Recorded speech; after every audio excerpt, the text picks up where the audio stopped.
Well, it's Wednesday, and you all know what that means. Today we have ChocoPro 172 with the Super Asia Interim Championship on the line between challenger Yuna Mizumori and champion Chon Shiru. We even got MLW Fusion ALPHA number 8. As you know, we started the semifinals for the Upper Cup tournament. Things are getting heated up between Los Parks and 5150, and we cannot forget things are now becoming interesting when Alex Hammerstone, if he's going to make the deal with the devil. And also, we got AEW Dynamite in their final go home show before we head out to this Saturday for Full Gear, but anything could happen before that. And also, going to review a very interesting event, or should I say, a one match event that would happen this past June by DDT Pro Wrestling called Castle Hot Springs Street. Basically, this is for the Ironman Heavymetal Weight Championship by 4 contenders. Doing is in a Falls Count Anywhere type of match. So, let's get started with another episode of the Deleted Wrestle Zone.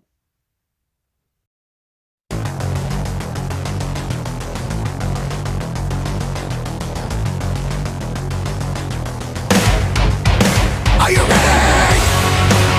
Get up, get up. Get up, get up. Get up, get up. Get up, get up. Get up, get up. Get up, get up.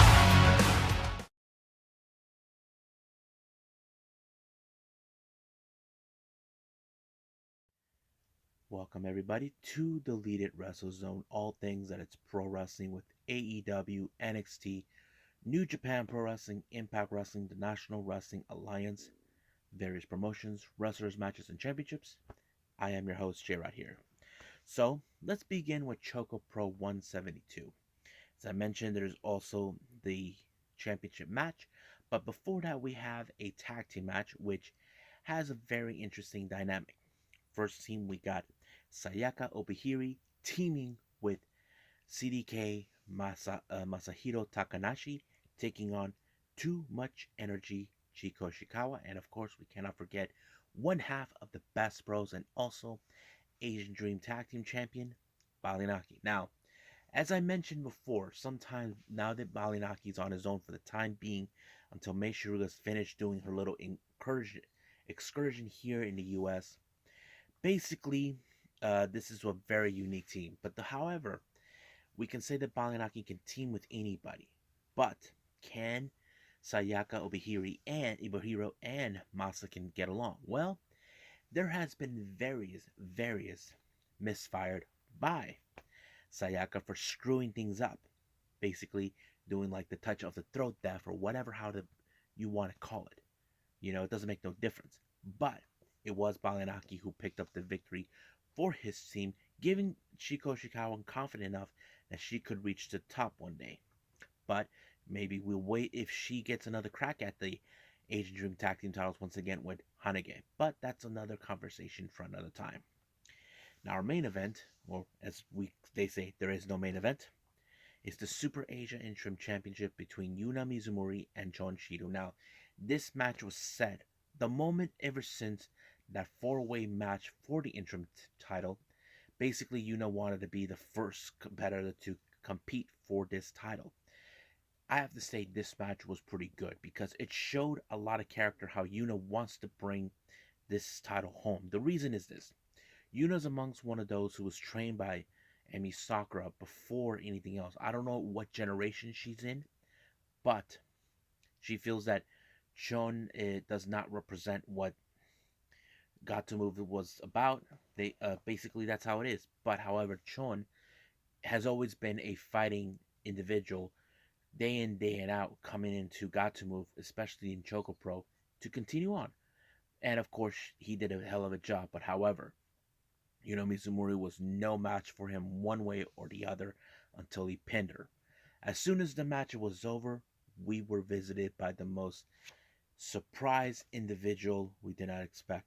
I'm talking about the Super Asia champion himself, Minoru Fujita. We haven't seen him in months. We haven't seen him defend his title since then. But however, he's acknowledging the fact that there is an interim title championship, but however, there can only be one. So basically, we will see that match when the day comes. But for now, he only came here real quick to address the interim champion, and give an opportunity to someone to have their one match against him at the Jonkin tournament. So, in the Jonkin tournament, the person he picked, Minoru Fujita picked, was Yuna Mizumori. But however, he came up short. And Mizumori felt satisfied that she took him out, but she had to go up ahead along the way. Now, she was able to get to the finals until she met with too much energy Chiko Ishikawa, and somehow she was able to defeat her when she pulled out the scissors and Mizumori pulled out paper, allowing for Chiko Ishikawa to win the match and also win the piece of chocolate. So hopefully by this weekend we will get more ChocoPro, but for now, let's move on.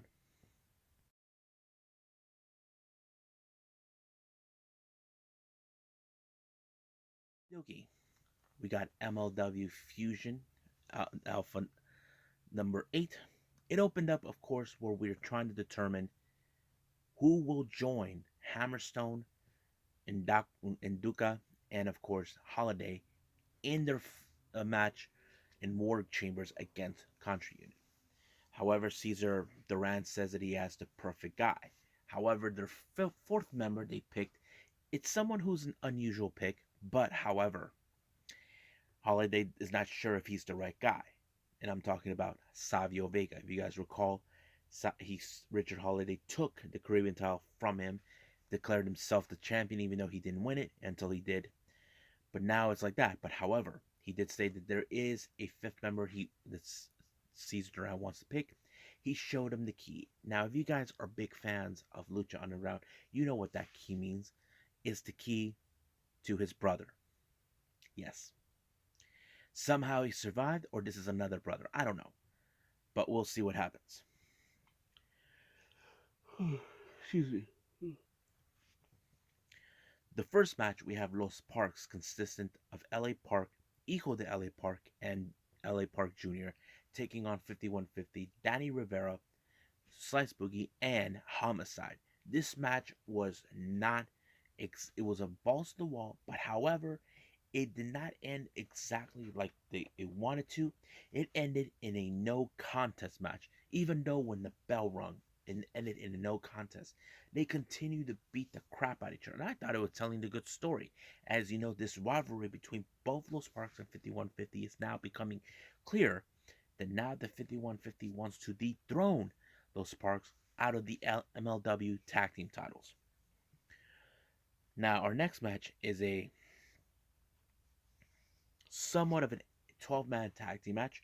Team one, number 1, we have the Beastman, Kevin Koo, Gina Medina, Casey Navarro, Ikuru Squan from Contra, and King Mo taking on Senshi, Warhorse, Savio Vega, Blue Meanie, Richard Holiday, and EJ Nduka.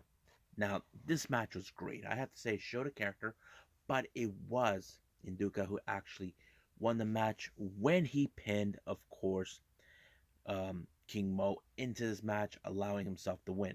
So basically, this Indaka was the right pick for the job to be part of the War Chamber games again with Holiday and Hammer.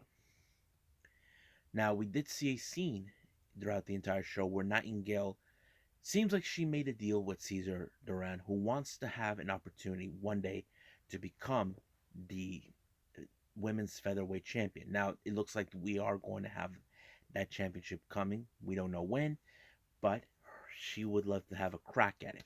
So basically, she looks like she made a deal with the devil, as people would say. Now, recently, Fatu has been trying to get his rematch against Hammerstone, but however, he was able to talk to Caesar Duran, even though Caesar Duran said he could make the match happen. But however, Caesar Duran revealed to Jacob Fatu saying that there is a little problem. that even though he is the matchmaker, but before he first arrived in MLW, he told him that Joseph Samael has the powers to make the match happen. Basically, taking control of whatever matches were happening with Fatu. So basically, Jacob has to get the approval. Now, however, you can say that Cedar Duran wants to stir something up, or he doesn't trust Joseph Samael, whatever the case is. But we'll see what happens then. Now, our next match we have, of course, is the Opera Cup tournament. In the semifinals, we have Bobby Fish taking on Davey Richards. Now, this match, it had a lot of implication.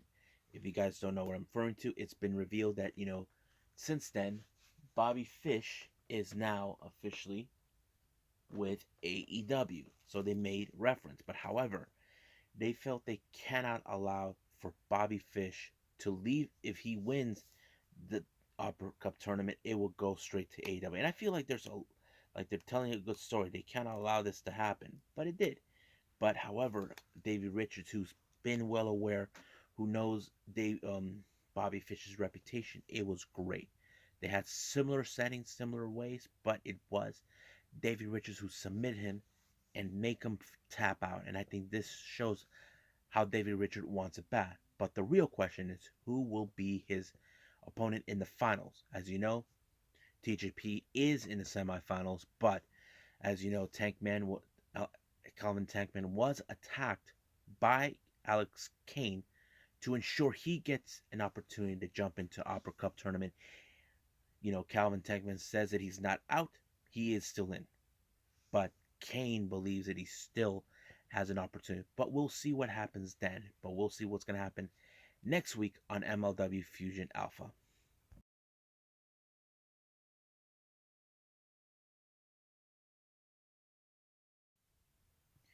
Okay, so we're in AEW Dynamite, their go home show before we go to Full Gear on this Saturday. The opening match is between Bryan Danielson versus Rocky Romero, who is being accompanied by none other than Freshly Squeezed. Now, for those who don't know or did watch the DWZ news update alerts, Orange Cassidy, Trent, Chuck Taylor, Wheeler Yuta, and Chris Statlander are now officially members of the New Japan faction Chaos.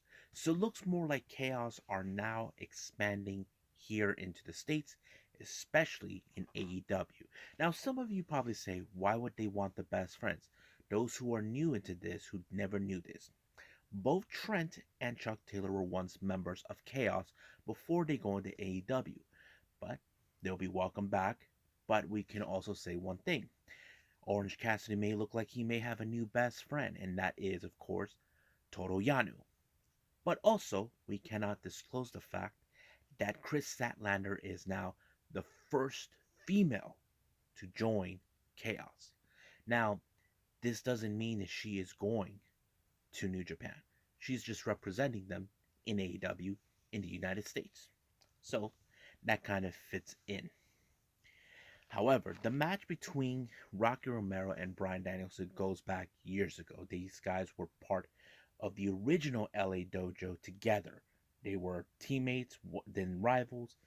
It was a good match, but however, it was Daniel Bryanson who put Rocky Romero in a bell and forced him to tap out. No, I forgot what he called it. He put him there, but apparently he put him in a leg lock, which affected. Now, Mero is probably watching this match, keeping a close eye on Bryan Danielson, since they are in the finals at Full Gear. Now, when Inner Circle were supposed to come out to give their speak about this Saturday's match against Dan Lambert, members of the American Top Team, and Men of the Year, they were visually attacked by these idiots, and of course, they put Jericho, thanks to Lambert, through a table and then put him in the walls of Jericho, which Dan Lambert says the walls of Jericho is full of crap. We call it the Boston Crab from 1975. So basically, he's saying The Walls of Jericho is a disgrace to what it is, the Boston Crab. But however, how is the shape of Circles going to be this Saturday? Well, we'll find out when we get there. Now, our next match is a women's trios match. One team we have Britt Baker, Jamie Hayter, and Rebel taking on Tay Conti, who was the number one contender to face Britt Baker, Anna Jay, and of course, competitor who's going to be facing Jamie Hayter in the quarterfinals in the TBS, Thunder Rosa. And I have to say, the match was great, but however, Britt Baker decided to walk away and let Rebel be the sacrificial lamb to lose the match. Because could Britt Baker lose the title to Tay Conti? Well, we'll see what happens then.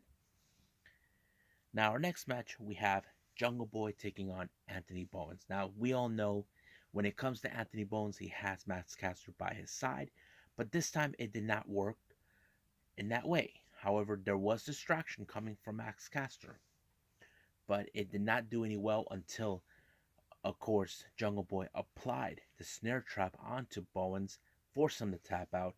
But as soon as he finished the match, he was attacked out of nowhere by Bobby Fish. Unclear why he did it, but Christian Cage and Luchasaurus came out. But we should have known later it was the super click that sent him to soften up Jungle Boy before heading to Full Gear in that Falls Count Anywhere match. Now, Wheeler Yuta, on the other hand, was in set to face against Warlow, but the match ended quickly when he got sucker punched. However, looks like Matt Hardy hasn't forgotten Orange Cassidy. He was determined to destroy him no matter what, trying to make him pay for all the things that he put him through, not to mention embarrassing him on countless occasions, which he tried to do. But I don't know, I have this distinct feeling that Kota Ibushi is gonna Kazuchika Okada is gonna show up and save the day. Basically, the Hardy family office will deal with the later of chaos. That's my assumption that's gonna happen down the line. Now, things are starting to heat up between both Eddie Kingston and CM Punk. Basically, they cannot stop verbally fighting each other, trying to separate them. But we'll see how that turns up. This is becoming clear that they hate each other. Now, our next match, it's a tag team match between Leo Rush, Dante Martin versus Lee Moriarty and Matt Sydal. It was a pretty good match. I think it was good. It showed like how Leo hasn't missed a step. But can one of these teams be an effective tag team? That is the key part. As you know, if you're a tag team specialist, you know how you work properly with your partner. But if you're just established, that's going to be a difficult thing. But it was Leo Rush that picked up the victory for his team to allow them to win. But no, scratch that. It was Dante Martin who pulled it off. So it was a pretty good match, but we'll see what happens then. Our next match, we have Dax Harwood to take on Pac. This was a little arrangement that they were made. As you know, Pac has been getting into confrontation with Andrade El Idolo. It was a pretty good match, but it was Pac that put Dax Harwood in the Brutalizer until he tapped out. But Cash Wheeler showed up and tried to attack. And of course, we had Black and Andrade showed up. But the Lucha Brothers appeared along with Cody Rhodes. Looks like there's going to be an unusual alliance, but we'll see where they're going to go with that. Now, because the main event was the contract signing, per by Tony Khan's request, Dark Order and the Elite were banned from the building. But the contract signing was pretty good. I had to say there was some good moments. Hammond made reference to Kota Ibushi. So basically, it tells like Kenny believes that there's no way he's going to beat him. But we should have known that Kenny had other ideas. He signed the contract with Hangman Page's blood, thanks to courtesy of the stooge Don Callis, who we haven't seen for quite some time. But we will see Kenny Omega lose the title to Hangman on this Saturday? Well, We'll find out then, but we cannot forget about the go home show that's going to take place with AEW Rampage this Friday, and I'm excited to see what's that going to happen. So let's move on right now with the next review, and it's going to be the final.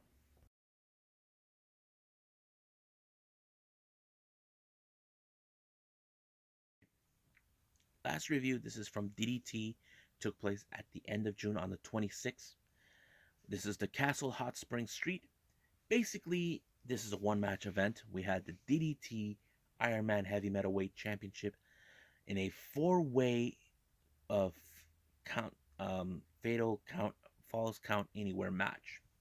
We have Chris Brooks, who was the champion at the time, taking on Shinyo um, Aoki versus Shuma Katsumata versus Yukio Naya. Now, anything could happen.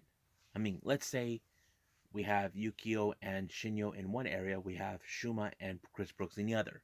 Anything could happen. It was chaotic. They were in the pool, hot tubs everywhere, causing all kinds of hell. Now, some of you probably say, why they're in some sort of sauna? You see, DDT Pro Wrestling has these fun, ridiculous ways of having matches, like, for example, empty baseball stadiums at the Tokyo Dome, the streets of Tokyo, that sort of thing. But this one was one of those that I definitely had to watch. But however, the match ended in favor of Shinyo Aoki when he pinned Yuki Naya. Shuma and Chris were unaware what happened. Basically, he had to tell him, I pinned Yuki Naya, which he did. So basically, obtaining this title is somewhat of a no longer an option to have. So that's pretty much what happened. And let's move on with a little bit of the news updates.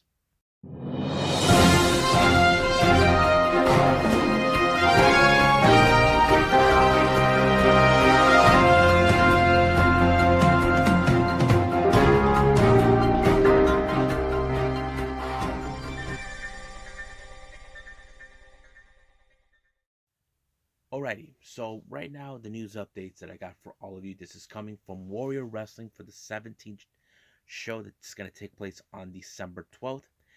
It's now been revealed that Dante Martin will make his return for this particular event, which I'm excited to see him in again.